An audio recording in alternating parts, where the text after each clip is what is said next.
Assalamualaikum warahmatullahi wabarakatuh. Innal hamdalillah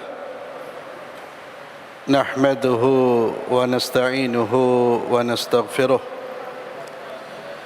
wa na'udzu billahi min shururi anfusina wa min sayyiati a'malina. Man yahdihillahu fala mudilla lahu wa man yudlil fala hadiya lahu.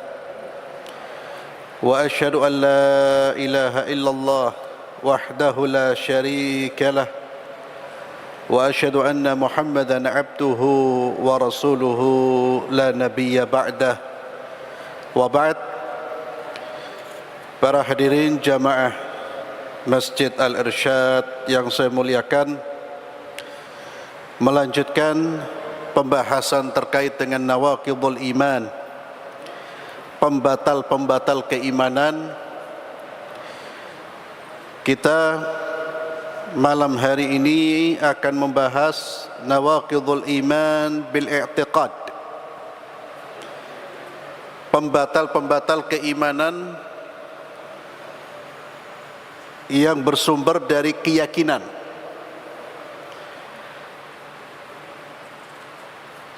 Seperti yang kita ketahui, iman bisa batal, bisa rusak dengan keyakinan atau ucapan atau perbuatan.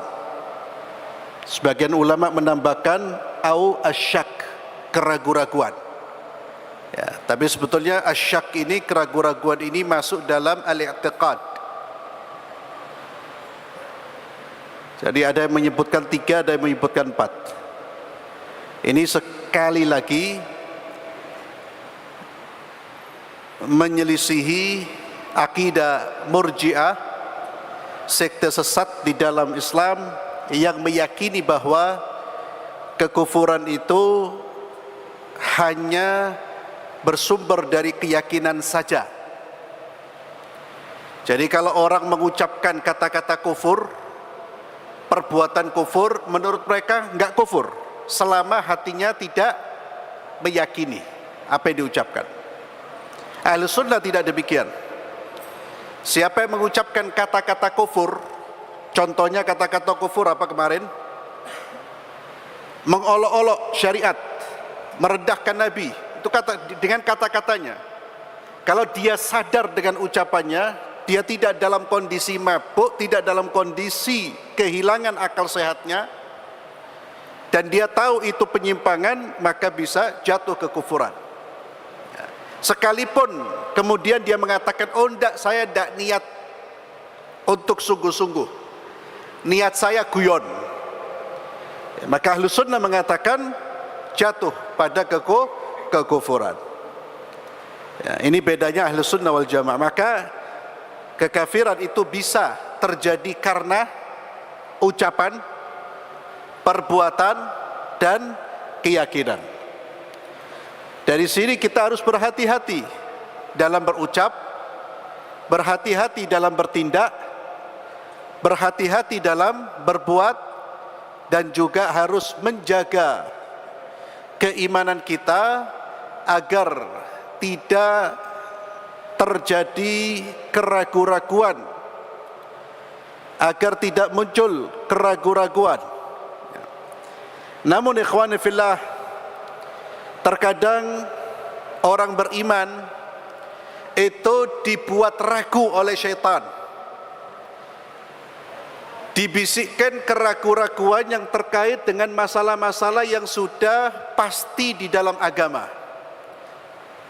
Contoh tentang keberadaan Allah, tentang hari kiamat, terkadang dimunculkan keraguan-raguan. Selama kita menepis keraguan-raguan tersebut, menolak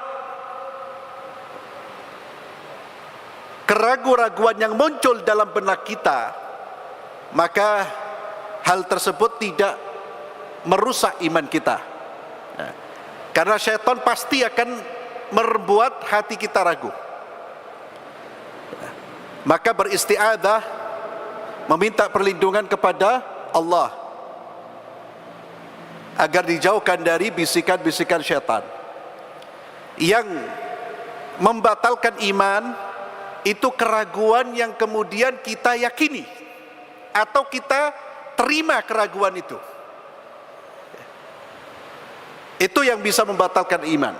Oh iya ya, jangan-jangan memang Allah itu gak ada itu. Ya sudah, kita terima itu.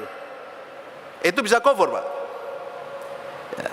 Tapi ketika bisikan datang lalu kita tolak, kita isti'adzah, kita beristighfar, maka bisikan-bisikan itu tidak merusak keimanan kita. Karena orang beriman pasti akan dibuat ragu terhadap apa yang menjadi keyakinannya. Maka bisikan syaitan jangan didengar. Segera beristi'adzah, ucapkan amantu billah, saya beriman kepada Allah, beriman kepada apa yang diturunkan oleh Allah melalui lisan Nabi kita Muhammad sallallahu alaihi wasallam. Jangan kemudian difikir apa yang dibisikkan oleh syaitan. Karena itulah yang menjadi perhatian besar syaitan, membuat keraguan-raguan dalam perkara-perkara yang sudah harus kita yakini. Di sini disebutkan di antara nawaqidul iman bil i'tiqad, pembatal keimanan yang bersumber dari keyakinan, di antaranya al-jahdu aw syak fi wujudillah subhanahu wa ta'ala, menolak atau ragu akan keberadaan Allah. Ya, maka orang ateis ada kufar. Orang ateis mereka orang-orang kafir. Atau dia meragukan, bukan menolak lagi, meragukan. Ya, Tuhan itu antara ada atau tidak ada, saya masih ragu. Maka orang tersebut kalau dia pernah mengucapkan syahadat bisa murtad. Tapi kalau sekali lagi bisikan itu hanya bisikan kemudian dia tolak, tidak, Allahu mawjud, maka itu tidak mengganggu atau merusak keimanan. Tapi ketika keraguan itu diterima, dia simpan dalam dirinya, maka dia bisa murtad. Wa illam yaf'al syai'an minhu, au al-i'tiqad bi anna Allah Ta'ala syarikan fi rububiyyatihi jalla wa ala, atau meyakini bahwasanya Allah Azza wa Jalla punya sekutu di dalam mengatur alam semesta ini.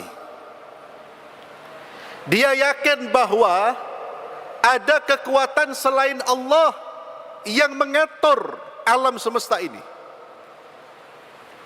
Maka ini keyakinan yang kufur.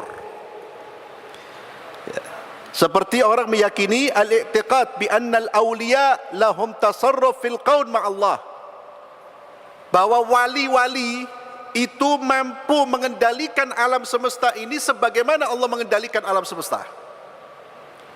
Ya. Wali fulan itu yang menjaga alam semesta ini atau sebagian wilayah, atau jin, atau ruh, arwah. Itu yang biasa keyakinan itu kemudian memunculkan apa? Memunculkan perilaku syirik yang lain. Apa itu? Mempersembahkan sembelihan-sembelihan kepada siapa yang diyakini punya kuasa. Artinya kalau dia tidak meminta perlindungan dari yang punya kuasa menurut keyakinan, yang punya kuasa siapa? Bukan Allah, tapi pemegang kuasa itu. Ini keyakinan kufur. Maka Islam mengajarkan kepada kita, kalau dulu orang-orang jahiliyah, mereka itu meminta perlindungan kepada jin, meyakini bahwa wilayah tertentu, tempat tertentu itu penguasanya jin. Silakan dibaca dalam surat jin. Maka Islam mengajarkan a'udzu bikalimatillahi tammah min syarri ma khalaq. Berlindung dengan kalimat-kalimat Allah. Demikian pula kita diajarkan qul a'udzu birabbil falaq min syarri ma khalaq. Qul a'udzu birabbin nas. Katakanlah aku berlindung dengan Tuhannya manusia. Aku berlindung dengan Allah. Aku berlindung kepada Allah. Min syarri ma khalaq. Dari keburukan yang Allah ciptakan. Makhluk yang berbuat buruk ciptaan Allah, dia bukan Tuhan. Nah, itu bisa membawa seorang kepada kekufuran. Dan ini ikhwan fillah, keyakinan seperti ini masih terjadi. Ya. Inilah pentingnya kita ajarkan tauhid, tauhid yang murni. Tauhid itu bukan hanya sekedar pengakuan Allah itu ada. Orang-orang yang mempersekutukan Allah yakin Tuhan itu ada. Ya. Ini pentingnya pembahasan tauhid, lebih penting dari sebuah pembahasan.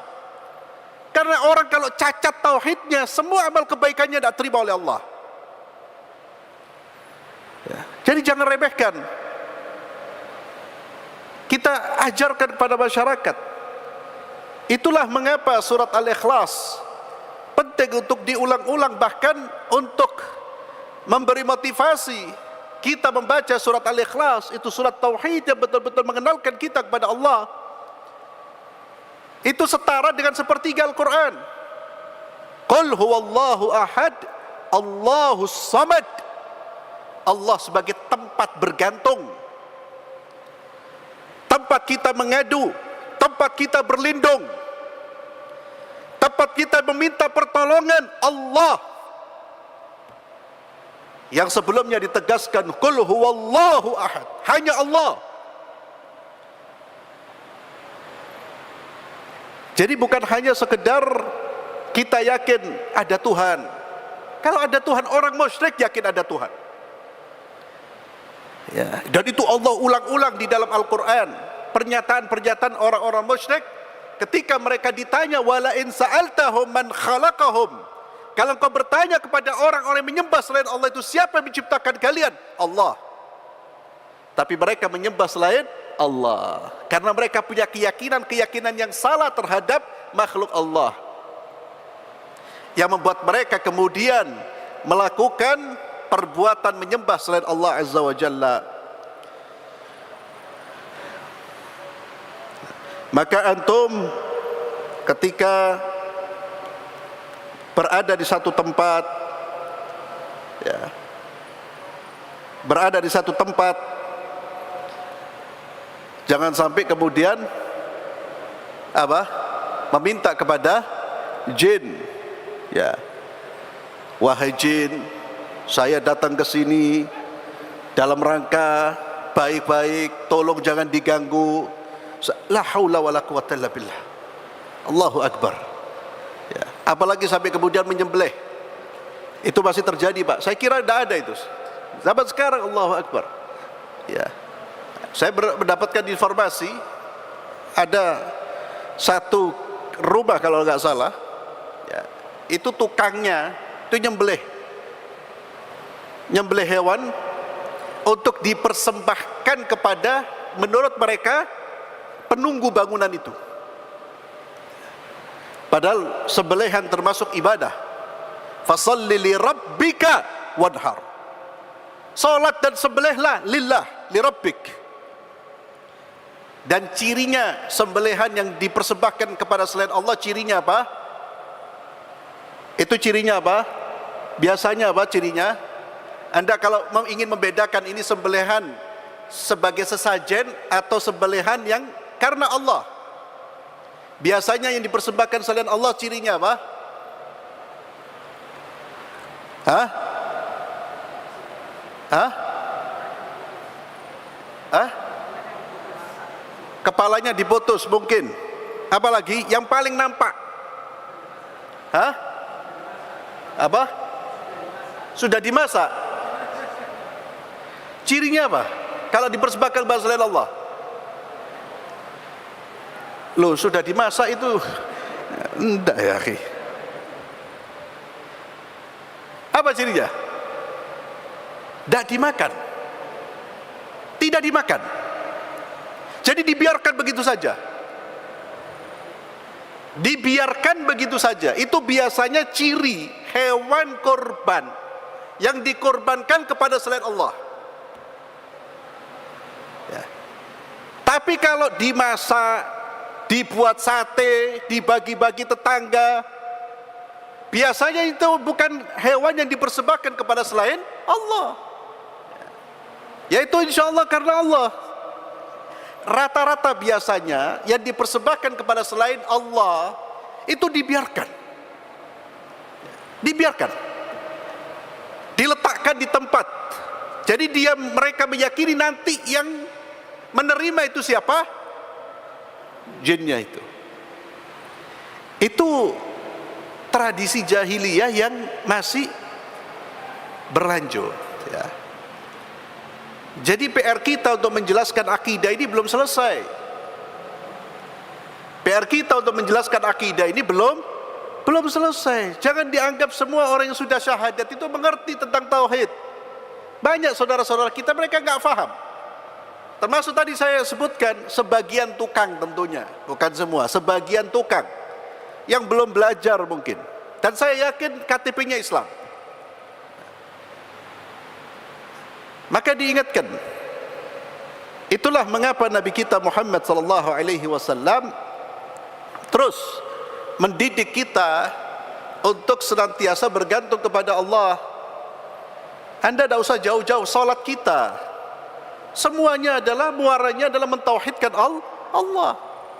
Kekuasaan, rububiyah, uluhiyah, isti'anah, isti'adzah, semuanya untuk Allah. A'udzubillahi minasyaitonir rajim. A'udzubillah.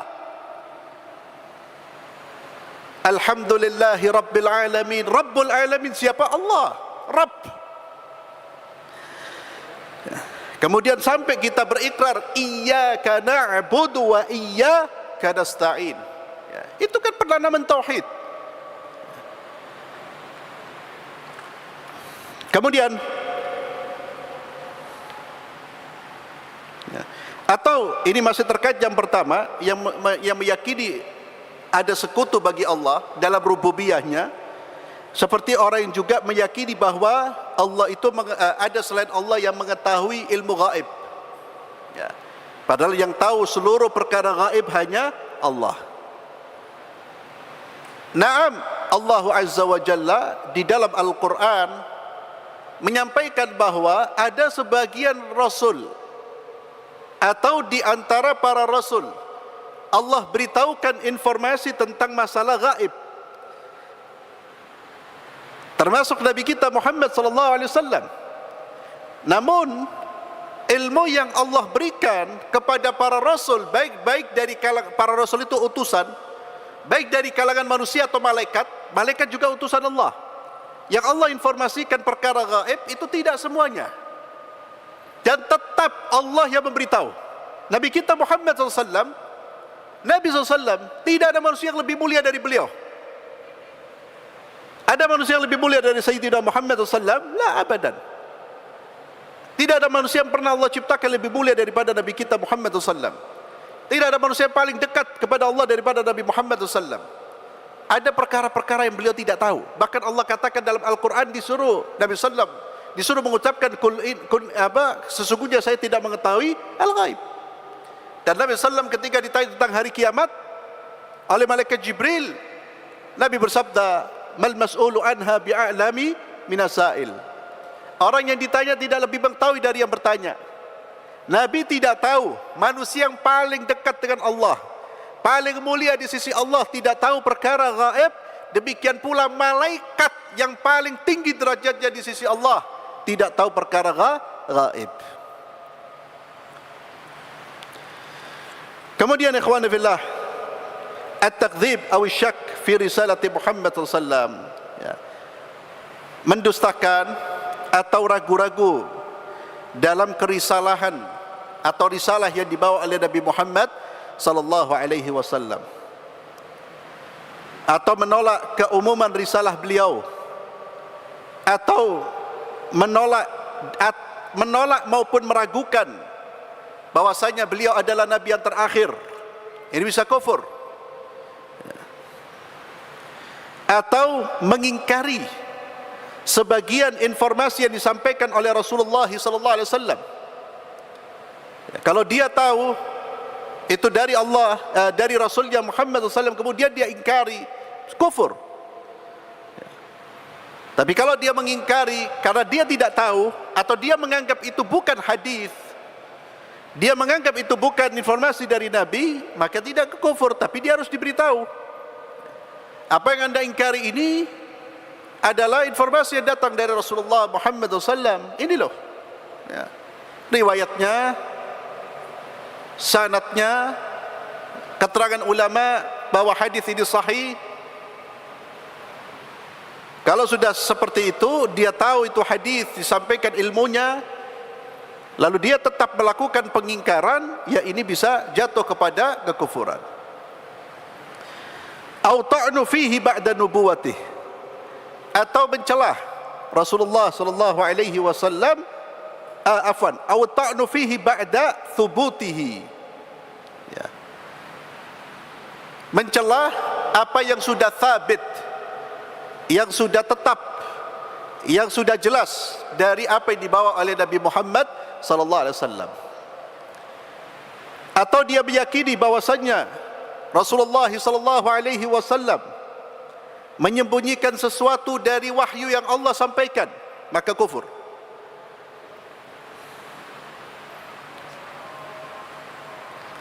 Kemudian mendustakan atau meragu-ragukan salah satu dari rukun-rukun Islam yang 5,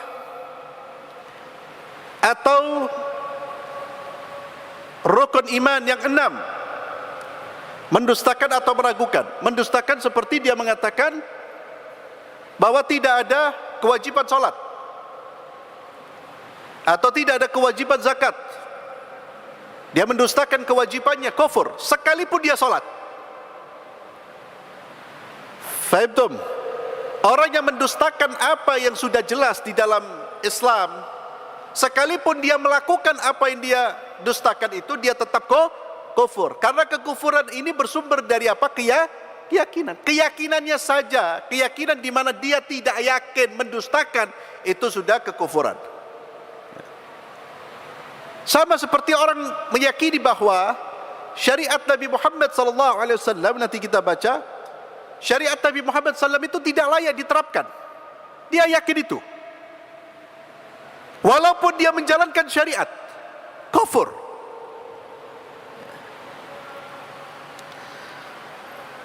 Atau mengingkari salah satu dari rukun-rukun iman, tidak ada iman kepada takdir, ada itu.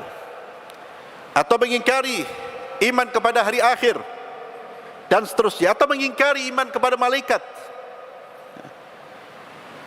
awil jannati awil nar, mengingkari atau ragu adanya neraka atau surga, ada kufur. Surga itu ya mungkin ada, mungkin tidak ada. Kalau itu kemudian menjadi keyakinannya, artinya keraguan itu ada di dalam dirinya, hada kufur. Itulah mengapa ikhwani fillah, kenapa kita ini dilarang membaca tulisan-tulisan orang-orang yang sesat pemikirannya dalam agama, seperti orang-orang yang terpengaruh dengan filsafat ilmu kalam, karena tulisan-tulisan mereka itu dapat menggoncang, membuat kita ragu. Dan itulah mengapa di dalam keyakinan Ahlus Sunnah wal Jamaah ada satu prinsip yang disepakati oleh Ahlus Sunnah wal Jamaah, yaitu hajrul mubtadi',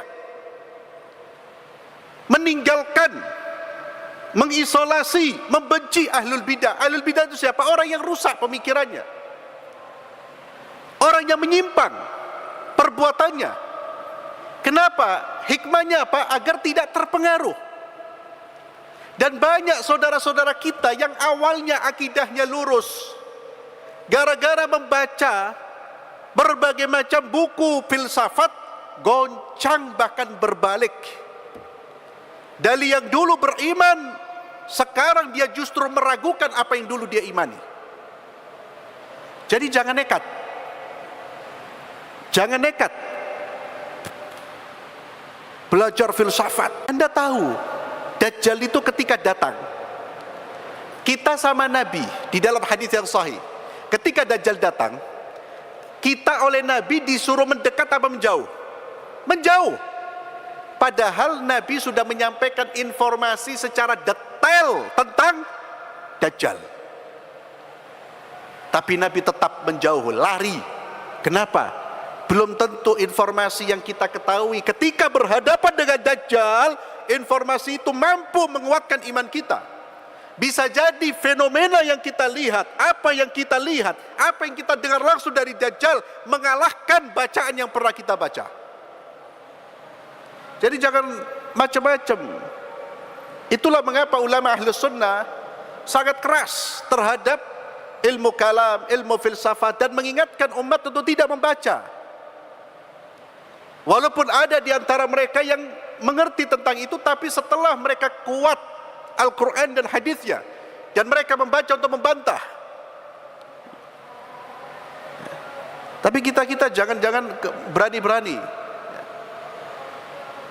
Maka di antara hal yang kita sayangkan di Universitas Islam di Indonesia, ya, itu mata kuliah filsafat itu diajarkan untuk diyakinkan. Ya.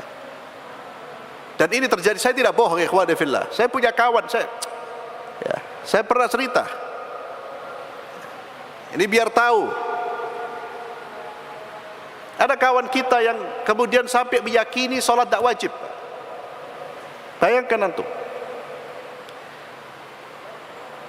Ya ini mudah-mudahan pemegang kebijakan di Universitas Islam di Indonesia ini jangan main-main.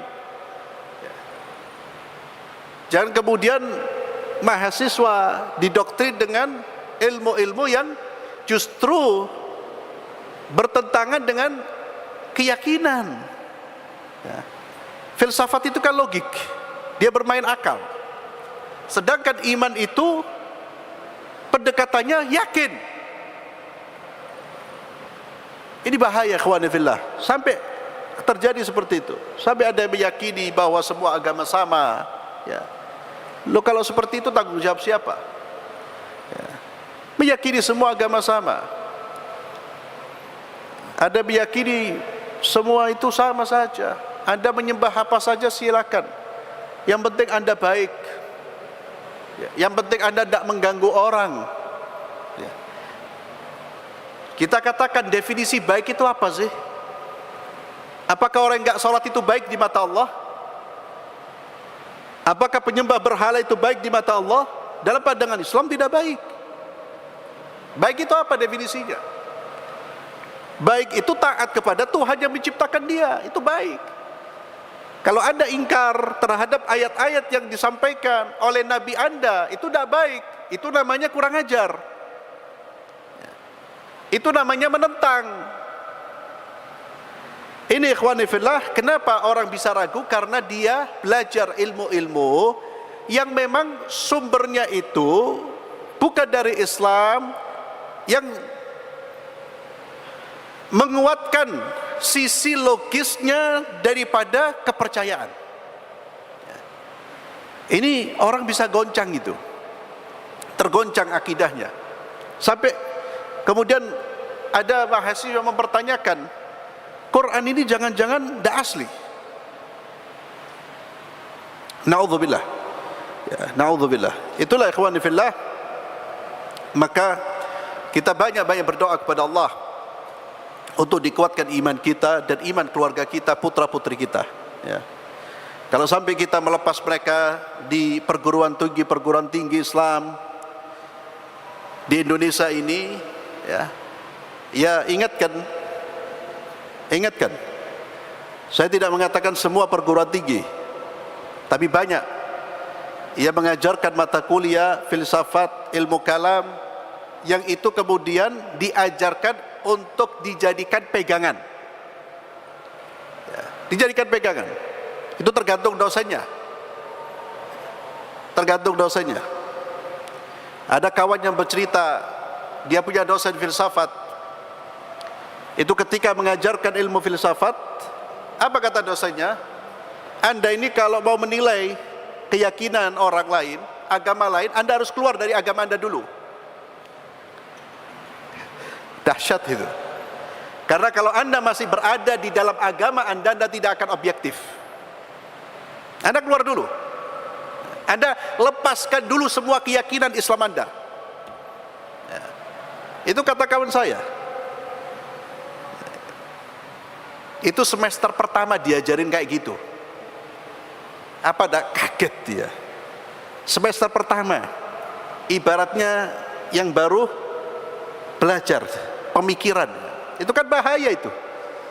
Itu yang saya katakan, filsafat diajarkan sebagai apa? Sebuah doktrin yang benar.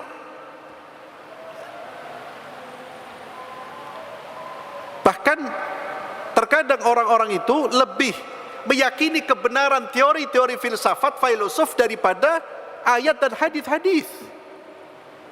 Dan seringkali mereka menggunakan cara pandang filsafat untuk melihat Al-Quran dan Sunnah, sehingga banyak yang ditolak. Kemudian ingkaru syai' minal Quran, mengingkari sebagian dari Al-Quran. Aw i'tiqadu ziyadatin fih, atau meyakini bahwa ada tambahan di dalam Al-Quran kita ini. Ya, ini Quran ini tidak asli, ada tambahannya. Atau mengatakan ini, atau mengingkari sebagian dari Al-Quran. Awal i'tiqad anna lil Qur'ani zahiran wa batinan, seperti orang-orang batiniyah, atau meyakini bahwa Quran itu punya dua sisi. Sisi yang zahir dan sisi yang batin. Sisi yang batin artinya apa? Yang kita baca itu penafsirannya tidak seperti itu. Yang kita baca itu hanya sisi yang zahir. Ada sisi batin yang biasanya mereka klaim hanya diketahui oleh orang-orang tertentu saja. Wa anna batinahu yukhalif zahirahu. Yang sisi yang batin di balik ayat itu pengetahuannya berbeda dengan apa yang tampak. Dan yang tahu sisi batinnya itu hanya sebagian orang. Ya. Kemudian meyakini dengan syariat selain syariat Islam. Dia meyakini bahwa selain syariat Islam itu baik, benar, boleh diyakini. Ini seperti ungkapan semua agama sama. Ya. Dan semua agama sama itu tertolak oleh semua agama. Ya. Orang-orang Kristen, mereka tidak meyakini itu. Yang mereka meyakini Islam itu salah. Orang Yahudi meyakini selain mereka salah, sesat, neraka. Itu pasti diyakini oleh setiap pemeluk agama. Ya. Sehingga orang liberal yang menyatakan semua agama sama, itu sudah kufur dan tidak terima dimanapun. Ditolak itu. Di Kristen dia ditolak, dimanapun dia ditolak. Tidak ada sebuah agama sama. Apalagi di dalam Islam. Inna ad-dina indallahil Islam. Ya.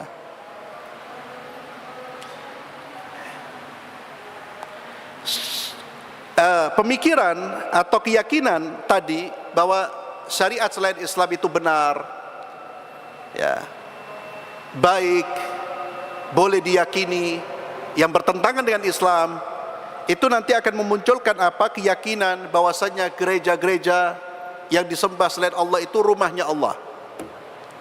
Ya. Jadi masjid dan gereja itu sama-sama rumahnya Allah. Yaitu muncul dari keyakinan apa? Semua agama itu benar. Dan ini sepakat ikhwan fillah, yang saya sampaikan sepakat. Tidak ada satupun ulama ahli sunnah wal jamaah yang tidak meyakini kekufuran orang yang mengakui kebenaran agama selain agama yang dibawa oleh Nabi Muhammad SAW setelah diutusnya Nabi Muhammad SAW. Ya.